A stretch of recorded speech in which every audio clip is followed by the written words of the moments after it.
Well, let's get this show on the road, shall we? My name is Doug McLemore. I am the test prep specialist with the program, but I also do advising with the Post-Bac program here at UC Davis.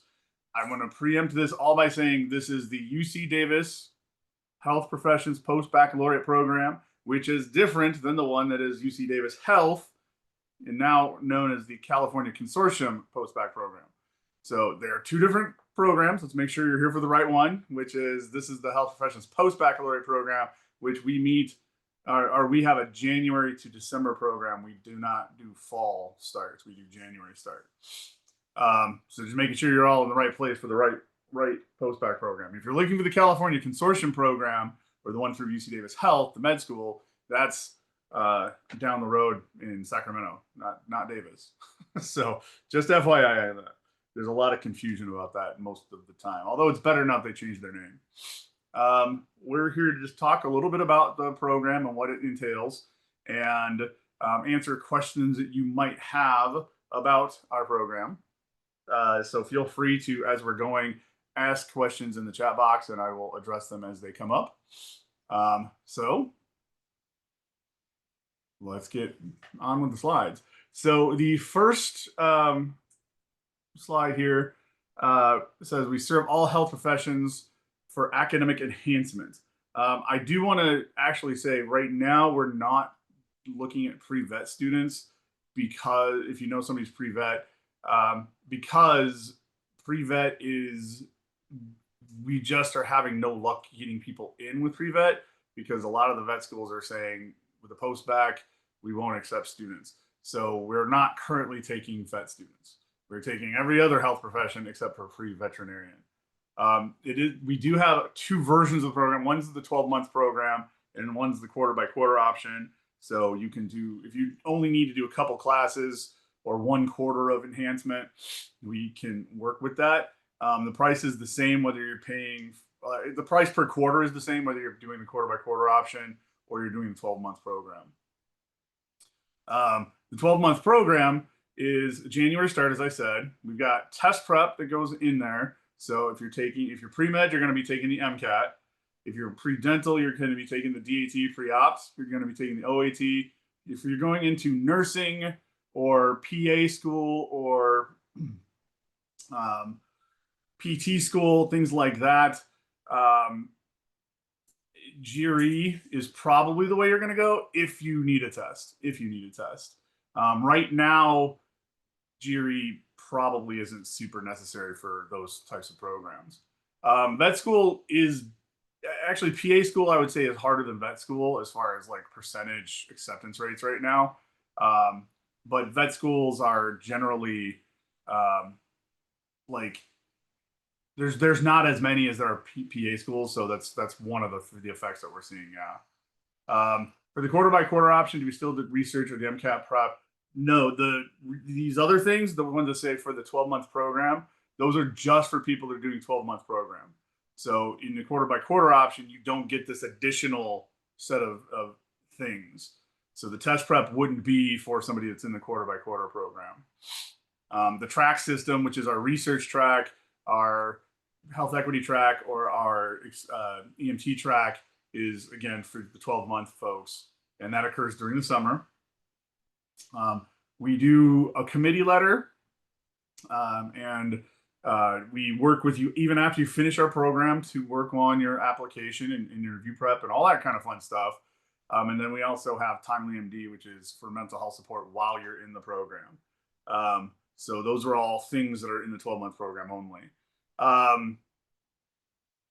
want to say, I remember the cost is $30,000. Yeah, $30,000 is the overall cost for the program, payable in 4 equal increments of $7,500. So you do 4, like 1 per quarter, basically. Every quarter you pay the fee before the quarter begins. For the quarter-by-quarter option, when we do earliest start date. We've already started summer, so not summer, but you could jump into the fall. So if you want to do quarter-by-quarter, you can just sign up. It's not an actual application to get into the quarter-by-quarter program. It's you basically sign up, and we'll contact you and say, hey, here's all the little details, and here's the classes that we have to offer you. So if we already have an EMT certification, what we'll do in that time period during the summer, well, there's more than EMT class. We have 3 different tracks. So hang on to that. We'll talk about the different tracks here in a minute. Courses, we'll talk about that in just a moment too. I'll come back to those. So these are schools that we've had people accepted into, and these are the ones in blue are California schools. So you can see we do get people accepted into California schools. You can see University Pacific there, so that includes some of our PAs and our dentals. So we got quite a variety of schools that have accepted our students coming out of our program. Also note that a lot of these schools are in the Midwest. So the Midwest is one of our most useful places. The Midwest and the Southwest are one of the places where they're more amenable to getting students into are coming from post-bac programs. And yeah, I just noticed that too. Loma Linda isn't blue, so that should be. And I will say Einstein, Albert Einstein College of Medicine, we did get somebody accepted there, but that was before they went free. Nowadays, I don't think Albert Einstein is the place to go to apply, because it's like a lottery at that place anymore. So it's a little crazy. If I graduated with BA in Psych and did not take any of the science from so let me address that actually right now. Because that's been a question a couple times. Our program is for GPA enhancement, not change of career. So we do not have the prerequisites available to get you your prereqs. So if you haven't done prereqs, this is not the program that you want to get into, because we're going to be putting you things like genetics and virology and hormones and behavior. These are like a selection of the classes that we offer through our program, but we can't get you into the things like general chemistry, general physics, general biology, or OChem. So you can take those if you get those classes done somewhere else, like say take them in the community college, and then you apply to our program, that works. But we just don't have the ability to get you into those massive classes that Davis offers. So that is a limitation of what we have here. We're GPA enhancement only, not a change of career program. That's usually what they're referred to. There are several change of career programs, at least in the area, like Oakland and San Francisco. So CSU East Bay, UCSF, and I believe it was Berkeley Extension. I can't remember if Berkeley Extension has the general ed classes like that, the general prerequisites. But yeah, our program, you need to have the prerequisites before you start our program. International students. So international students, we cannot accept international students at this time.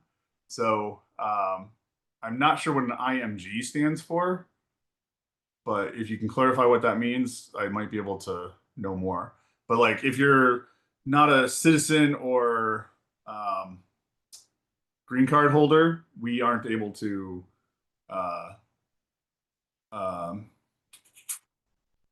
whatchamacallit, we aren't able to accept international students. International medical graduate, U.S. citizen. So if you're a U.S. citizen, then you can apply to our program.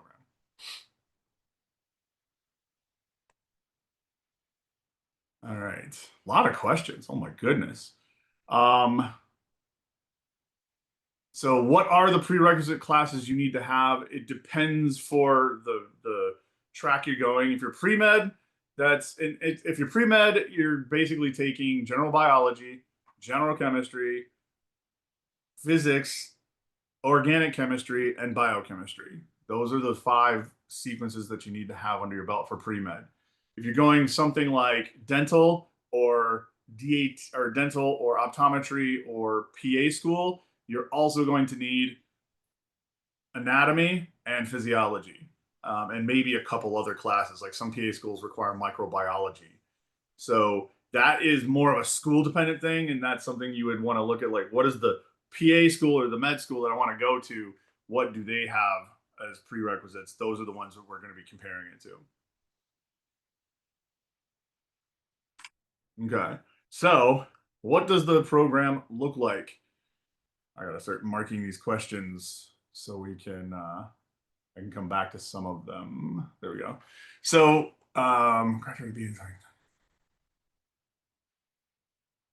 your typical student, someone with a BA.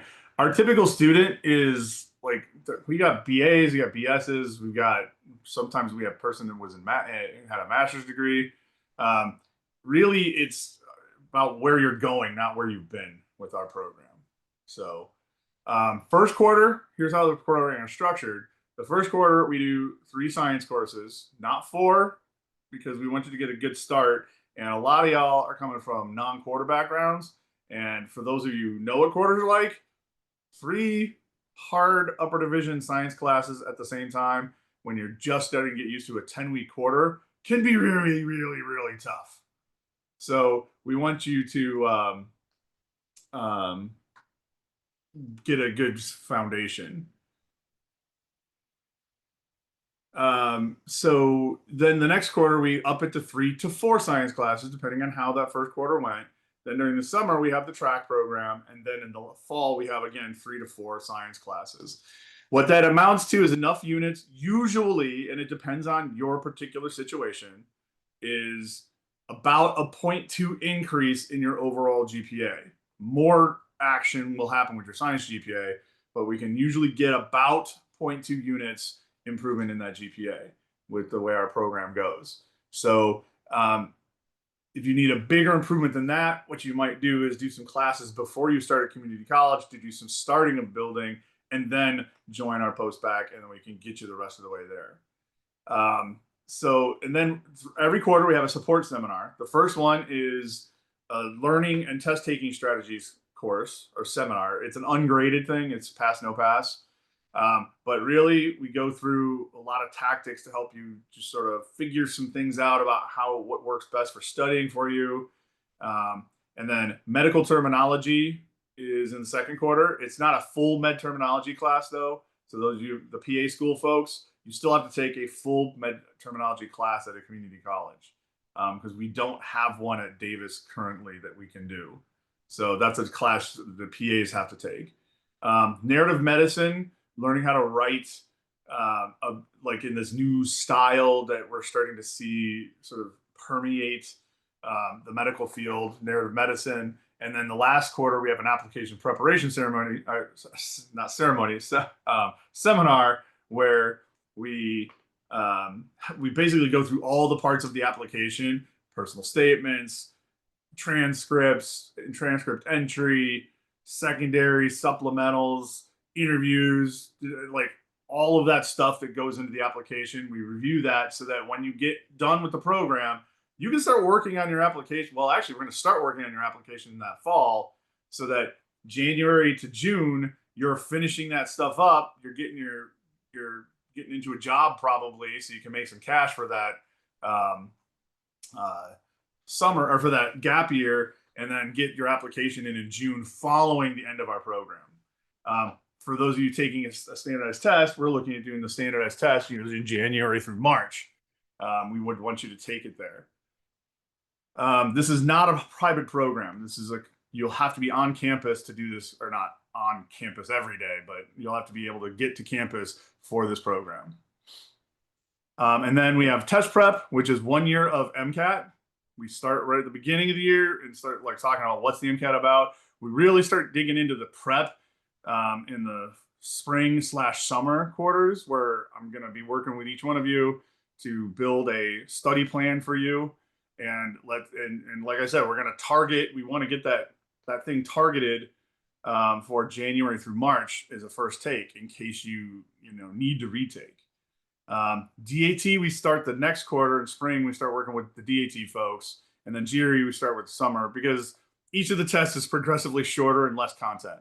So MCAT got a lot more content. That's the beefy one. Then DAT has a little less content. GRE is like high school. The GRE is just like an SAT on steroids.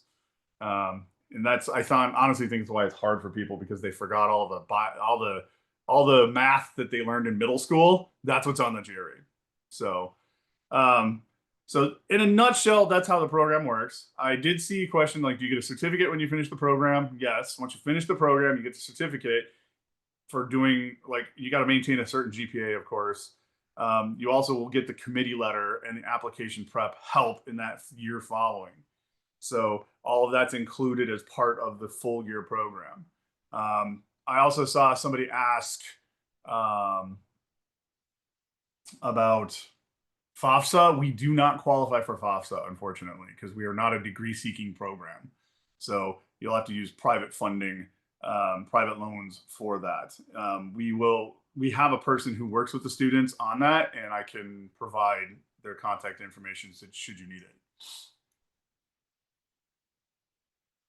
Our spot's still available in the program. Yes, our application's still open until July 15th for starting in January. So feel free to apply for this upcoming cycle. We are still looking for people for this cohort that's coming up. For applications submitted later in the cycle, if you haven't applied yet, you still have a chance. We're looking for timing is not part of that decision. We do 3 rounds, and we are always taking people from each of the different 3 rounds. So our last round ends on July 15th. So you got to make it in by midnight on July, actually 11:59 by midnight, by 11:59 p.m. on next July 13th. Not next July 13th, July 15th. That's what it is, July 15th.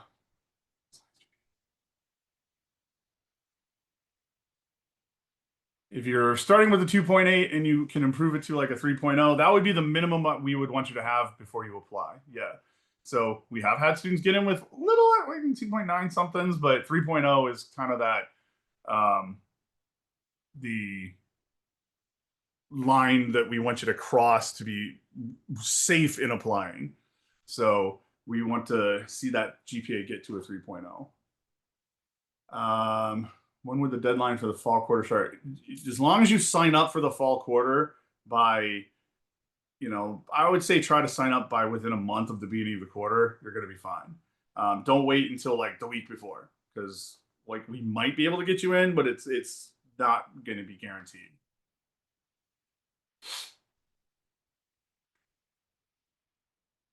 Website recommended take. Yes, you can take some prerequisites online through programs like UC San Diego Extension, UCSD, or Berkeley Extension. Berkeley does online too. So yes. That was this list right here. These are the students, or these are the schools that are accepting our people.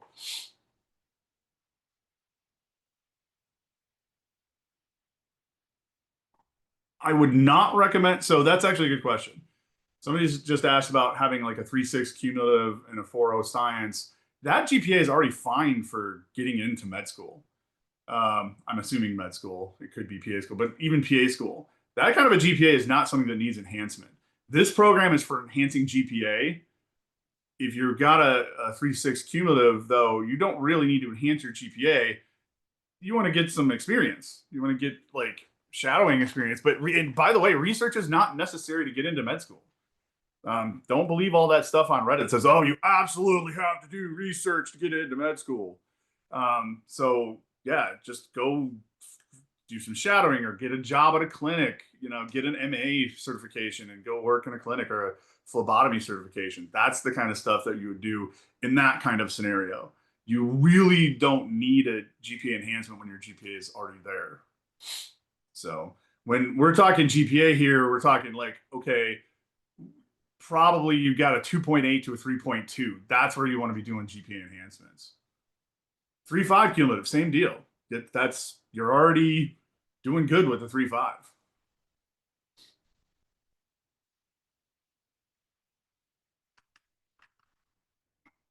For quarter to quarter, the class is similar to, yeah, we still have the same list of classes available during or for people in the quarter by quarter. You'll be in classes with other post-bac students for sure. So research, let's talk about our tracks, since there's been a lot of questions about that. Health equity track. What the health equity track is you end up working in we have a seminar that goes with it. The seminar is put on by somebody who's in public health. Then we set you up with a volunteering position in a local public health scenario. So, like, I think right now we've got some people working in UC or in Sacramento, like working with the city, doing a project with them. We've worked with people, worked with organizations in Vallejo, in Knights Landing, Woodland. So the health equity track is basically, finding out what public health is like, and getting you into some scenario where you're getting some public health experience. The clinical track is EMT training. EMT training, not you still have to take the test on your own, and we're not going to get you a job in a clinic or anything like that, but we give you EMT training. So if you already have an EMT license, this would not be a track that you'd want to do.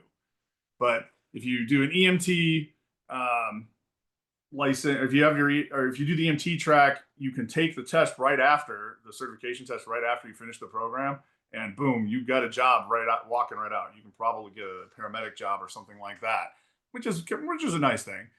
Research, we work with researchers on Davis's campus, and anywhere. We've had some people working in vet research, veterinarian research, to pure science research, to some clinical research like program that was at Davis. So we work with individual professors and students and pair them up to get some research experience. You get about 100 hours for health equity and about 100 hours if you do research of experience that way.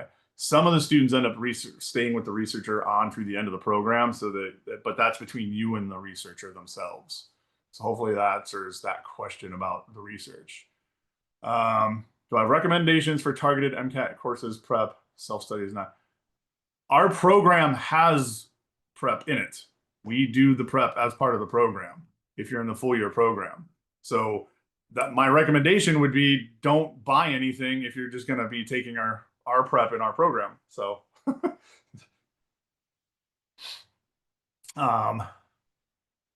it's not from a company, it's me.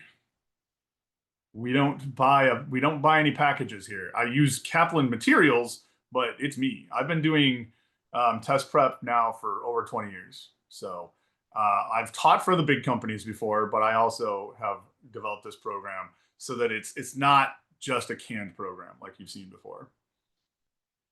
Let's see. Would this program be recommended to majors in backgrounds like psych or soc, like getting clinical neuropsychology?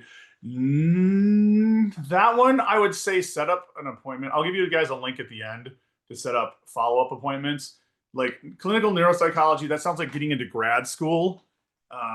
We don't often work with pre-grad school students because post-bac is probably not what you need in that case, but I would want to talk to you individually and see what you're doing and where you're going with that. So let's see. Another question is, UC Davis Med School UC Davis has no preference for our students. There is no, I think I saw another question earlier, which was, is there any linkages? We do not have any linkages currently.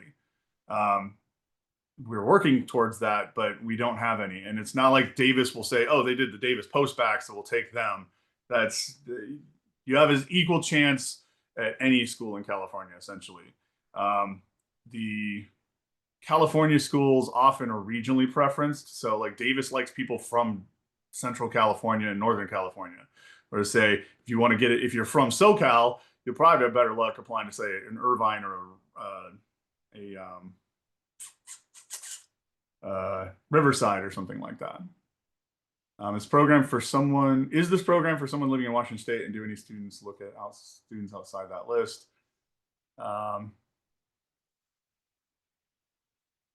Well, they don't leverage UC Davis MCAT prep resources. I teach for them at Shoreline. I actually teach some of those classes there at Shoreline too.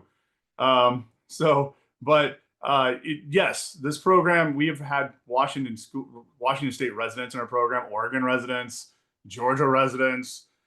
So you got to come here to take the program. You got to be on campus here. But yeah, we work with you.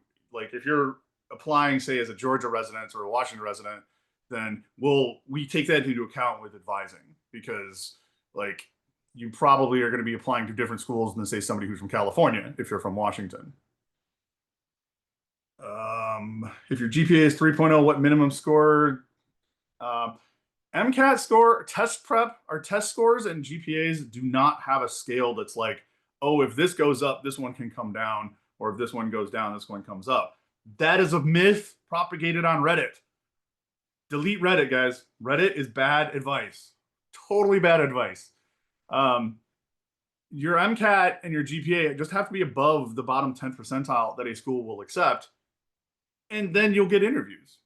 That's the key. So if you're going MD route for an MCAT, we want you to have a 508, but we've had people with 505s and 506s get in. If you're going DL, we want you to have a 500, but we've had a couple 498s and 497s get in. It's not about maxing out one because your other is low. That whole thing about having a low GPA means I have to have a higher test score is 100% patently false. Let's see. If I'm interested in joining the year 26 to 27, would I apply next spring? So no. Our program starts in January. So if you're applying now, you would be starting January of 2026 and go the whole year of 2026. We don't have a 26-27 year cycle. So our cohorts start the beginning of the year. So our 5th cohort started in 2025. Our 6th cohort is going to start in 2026, and so on and so forth. Pre-opt, we take optometry students as well. We will help you with that OAT.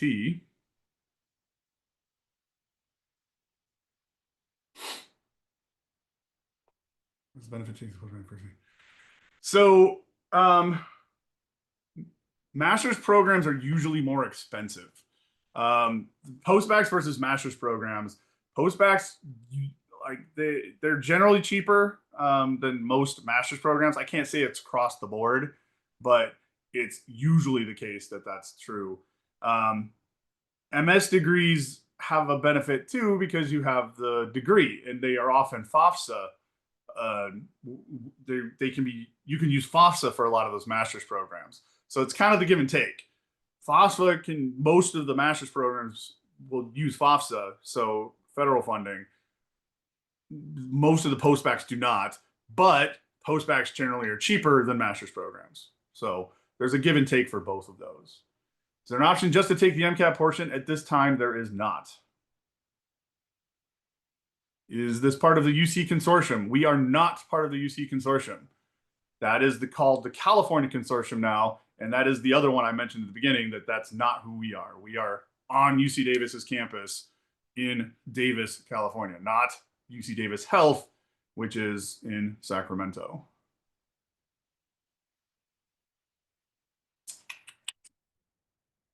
All right, so this is, I think, where we're going with questions right now. So when it comes to our requirements, we want you to have a minimum of 2.8 cumulative GPA. With some flexibility, we might dip down to like 2.7, just depends. So if you're on that edge, again, I'll give you guys a link at the end to set up an individual appointment so we can talk more specifically about your situation. But generally, minimum 2.8 cumulative GPA to get into our program. We want no more than 1 C- in a prerequisite course. So if you got a couple C- or non-passing grades in any of your prerequisite courses, then go ahead and take those before you would start the program. So you could apply and have more than 1 C-, but as long as you have it down to at least no more than 1 C- before you start the program, that's fine. That's basically because we don't want to have you taking a bunch of classes, lower division classes, after you do a bunch of upper division classes. It's better to do the lower division classes before the upper division classes, so it shows more of an upward trend. And then you got to have, before you start the program, the bachelor's degree. So if you graduate, say, in December and start a program in January, that's just fine. That works. But you can't be enrolled in our program and a bachelor's degree program at the same time. We do expect transcripts from all undergrad institutions, so including community colleges that you attended. And then we want 2 letters of rec, 1 science and 1 non-science, or 1 other, as we put it. We do understand that not everybody can get that science letter, so do your best to get a science professor to write you a letter of rec for this one. If you can't, we will still consider you. It's just we want to see what that science professor has to say. You're going to write a couple personal statements. One is basically, why do you want to be a doctor or a optometrist or dentist or whatever it is? And the other one is, why do you need this program and what are you planning on getting out of it? So that's essentially what our 2 prompts are. And then we will do interviews. So not everybody gets an interview, but I would say we interview probably about 3/4 of the people that apply, because we're really looking for a good fit for the cohort, because we're a cohort-based program. You're going to get to know the 50 to 60 people really well that you're in this program with. So, oops, that's not what I want to do. Let's see, go back here.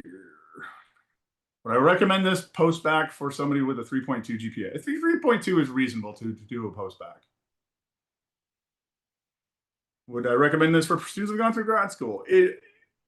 Again, that would be something I would want to talk to you one-on-one about. So just to know like what your situation is, because if you have a graduate degree, you may not need a post-bac because maybe the graduate degree was enough to put you over the edge. So that would be a one-on-one. My GPA is slightly lower than the 2.8. Do you think I should go to CC and redo classes before? When you say slightly lower, if it's 2.75, I would probably just apply. And like, because you could still, after you apply in this fall, take a couple CC classes and then bump you over. So if you're close to a 2.8, if you're a little bit below a 2.8, I still think it's safe to apply. I think we had, I can't remember the number. As of yesterday, I think it was 80 some applicants.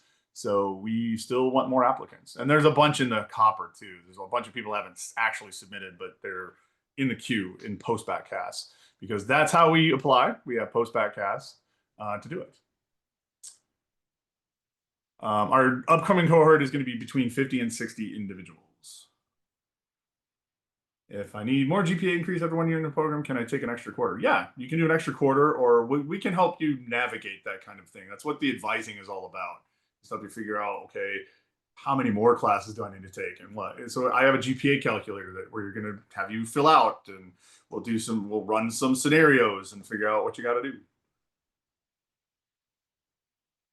For local students, how much is the tuition? So tuition is $30,000. And it's local or non-local. Everybody's local in this program because you're going to be here in Davis. So, so it's one tuition for everybody. Same tuition for everybody. Interview is not in person. Interviews are online. We do Zoom interviews with you. We do one-on-one interviews, and we've already done interviews for our first 2 rounds. But we'll still be continuing to do interviews through August, almost certainly. We retake prereqs at a community college. Can we get a science letter of rec from there? Yeah, I mean, we just want a science. We don't have that thing that says it has to be a university professor. We just want to make sure that we get the word of a instructor. So, yeah, this community college professor is just fine. We're running about a 92%. I think that was the last calculation we did. 92% acceptance rate of people that apply. Now we got to clarify that number. 92% of the people that applied were accepted. It actually might be higher now because we just got a bunch more notifications in. But what that means is not everybody chooses to apply when they finish our program.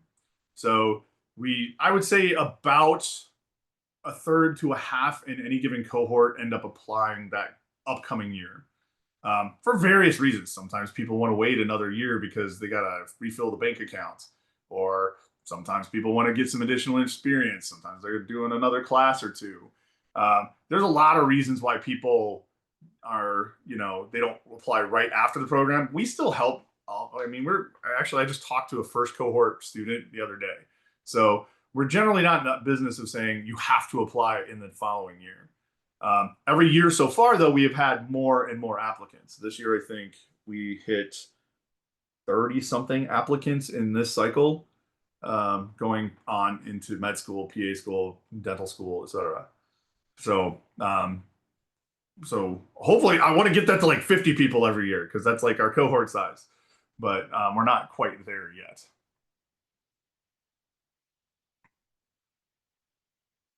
Are the number of applicants similar across programs, not just, are you saying similar for like different post-bac programs?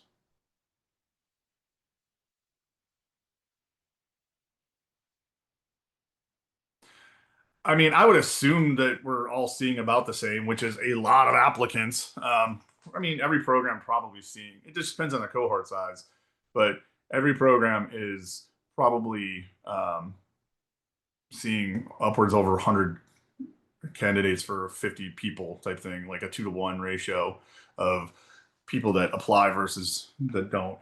I would say though, the people that don't get into our program are not, it's not a numbers thing. It's more that they aren't ready for the program yet. And we often encourage people to come back and apply the following year. Mostly because like there's a couple outstanding classes they should probably be taking, or maybe they're in a situation, life situation, which doesn't allow them to really focus on the post-bac because we suggest you do not work during this program.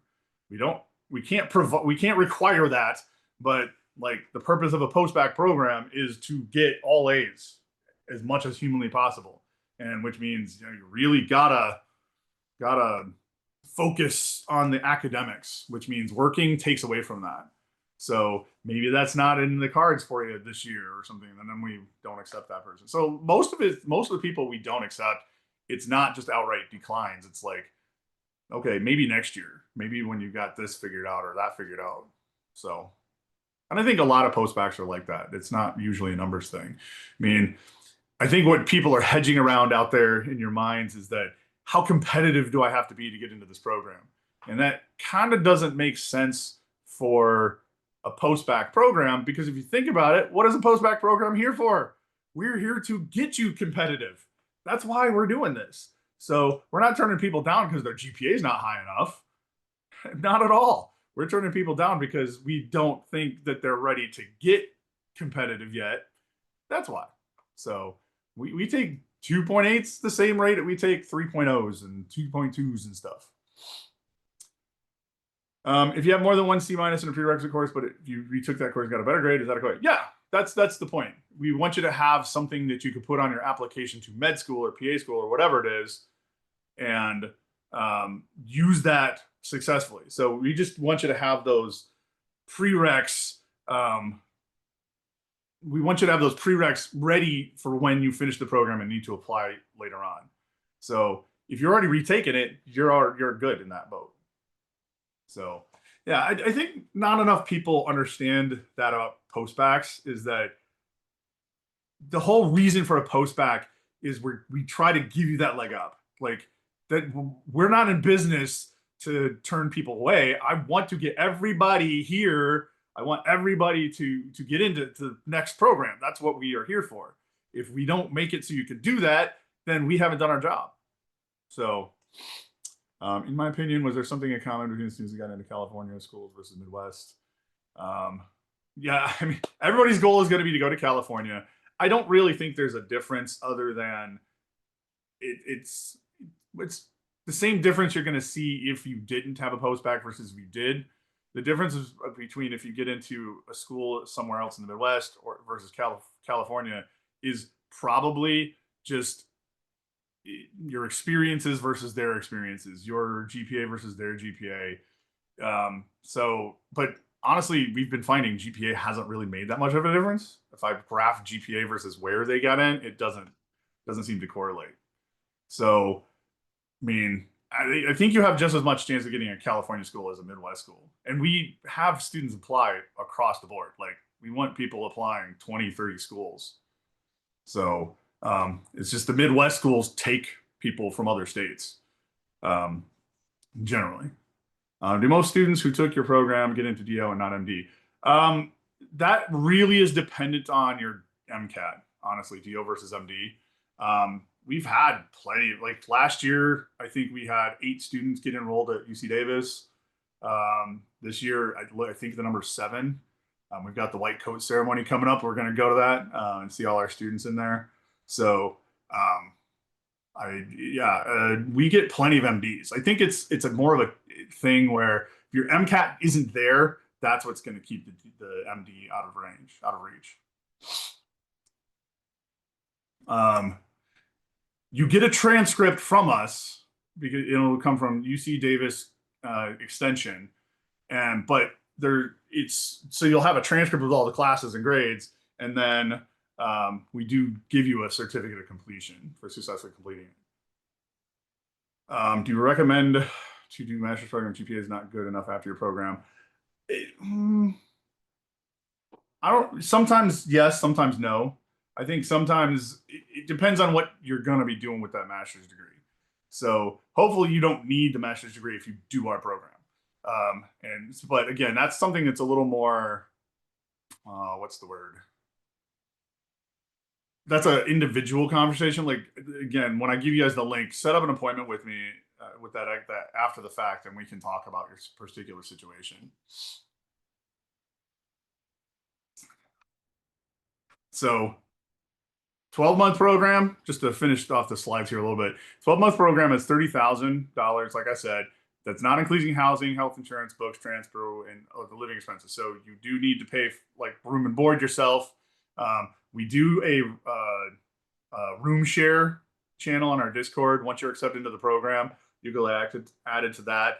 And so what ends up happening, because January is a weird start, a lot of the leases in Davis don't start in January. They start in August. So we do a lot of transferring of leases from the previous cohort to the next cohort and so on. So we'll add you to that group so you can work on getting housing in the area. Like people in our program live in Sacramento, West Sac, Woodland, Davis, Vacaville, Fairfield. I wouldn't suggest being any farther away than that, just because then you're having a massive commute. But the tuition covers the coursework, the test prep materials, and test prep, our application prep services, the advising that we do after the fact. So like we want to meet you, like still meet with you like once a month, once a week, honestly, to work on that application, and the EMT training and whatnot, and the committee letter. We don't, like I said, qualify for federal loans. Somebody I think asked if the consortium has FAFSA. I don't actually know if the consortium uses FAFSA. And then you got to have your health insurance, of course. And I actually know this answer. We do not currently take VA disability education benefits to pay for tuition. That's that we don't have the capacity to do that yet. It is something we are working towards, but that requires a lot of paperwork. And as you might imagine, right now, that kind of paperwork is hard to process because the administration is a little bit chaotic. And so we haven't had a lot of movement in that front lately. So I apologize for that. I wish we could.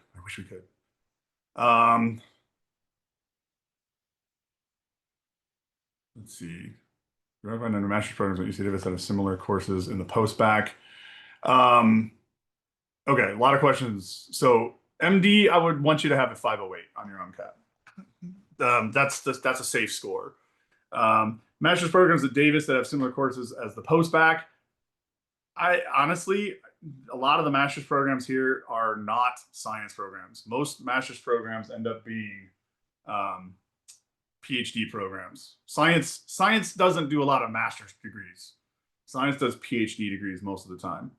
So I would say that there's not a lot of options as far as master's programs in the sciences. So what you would want, unless you're doing what's called usually a special master's program, which is usually just a master's program like a master's of medical sciences or something like that, which is essentially a post-bac with a master's degree on it. And speaking of the consortium, just to put that one to bed, here are the schools in the consortium. We are different. Um, we are totally separate from them. They do med school only. We do other things besides med school. You have to be a disadvantaged background to be able to get into their program. You do not have to here. Um, they basically want to focus on getting, like, if you don't want to work in like Central California or in underserved populations, we can work with that. But the consortium, that's what their main focus is. And then, of course, they work at the individual med schools. So you got Charles Drew, UC Davis, Irvine, UCLA, UCSF, and now Tribal Health at Cal Poly. So that list actually got longer in the last year, or the last 2 years, something like that.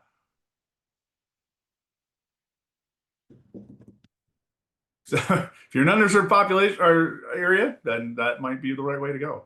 But I don't have any other additional information about their program on top of that. So how you apply for our program is you go to Post-Baccalaureate. We're accepting applications through July 15th. So, I mean, the application is rolling, so applying early is highly recommended, but that's more for us because the sooner we get people in, the easier it is on us. And